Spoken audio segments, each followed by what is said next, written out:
Brain ডিজিজে যে চোখে যে ঝাপসা দেখা এবং এই ধরনের যে সমস্যাগুলো সেগুলো আমরা কিভাবে আইডেন্টিফাই করব বা কি কি পরীক্ষা নিরীক্ষা আমরা করতে পারি? এই নিউরো অপথলমোলজিতে কি স্যার কোনো বিশেষ ইমার্জেন্সি সিচুয়েশন তৈরি হতে পারে যেটার জন্য রোগীকে খুব দ্রুত হাসপাতালে যেতে হবে? বেশ কিছু ইমার্জেন্সি সিচুয়েশন রয়েছে, যেটা আমি একদম ক্যাটেগরিক্যালি বলে দেই।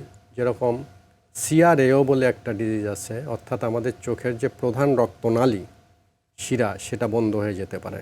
এটা একটা অ্যাকিউট ইমার্জেন্সি। আচ্ছা, পাশাপাশি যদি কেউ হঠাৎ করে তার ডিপ্লোপিয়া হয়, একটা জিনিস দুইটা দেখে, সেটা আমরা ইমার্জেন্সি এই জন্য ধরি, it may harbinger the brain disease.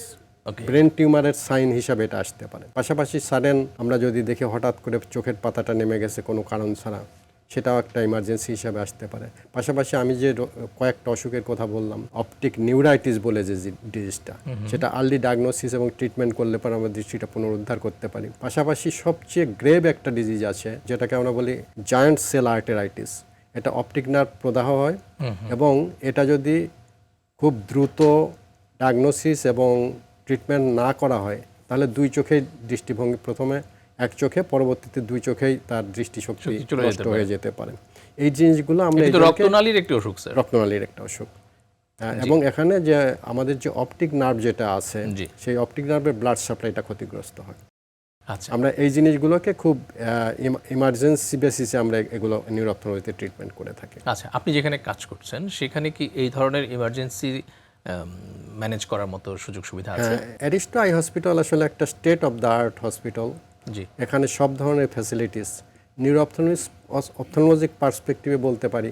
এখানে অন্যান্য সাব স্পেশালিটির মতো নিউরো অপথলমোলজিতেও সব ফ্যাসিলিটিস রয়েছে এবং আমরা যে কোনো রোগী যে কোনো সময় সেবা দিতে প্রস্তুত। এবং যে ধরনের পরীক্ষা নিরীক্ষা প্রয়োজন হয় সেগুলো সমস্ত স্টেট অফ দ্য আর্ট যে ইনস্ট্রুমেন্টগুলো আছে, লেটেস্ট ইনস্ট্রুমেন্টগুলো এখানে রয়েছে এবং এগুলো দিয়ে পরীক্ষা করে আমরা সিদ্ধান্ত গ্রহণ করে এবং ট্রিটমেন্ট আমরা এখানে করার চেষ্টা করে থাকি। স্যার আপনাকে অনেক ধন্যবাদ, খুব চমৎকারভাবে জিনিসগুলো বুঝিয়ে বললেন।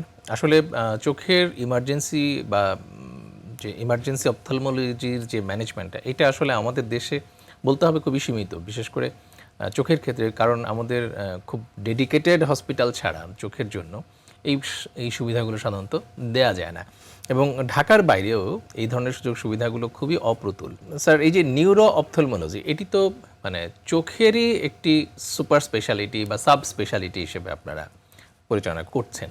ঢাকার বাইরে নিউরো অপথলমোলজি এই চিকিৎসার সুযোগ সুবিধাটি কেমন? ঢাকার বাইরে এখন পর্যন্ত সেভাবে ঢাকার বাইরে নিউরো অপথলমোলজির চিকিৎসাটা স্প্রেড করেনি।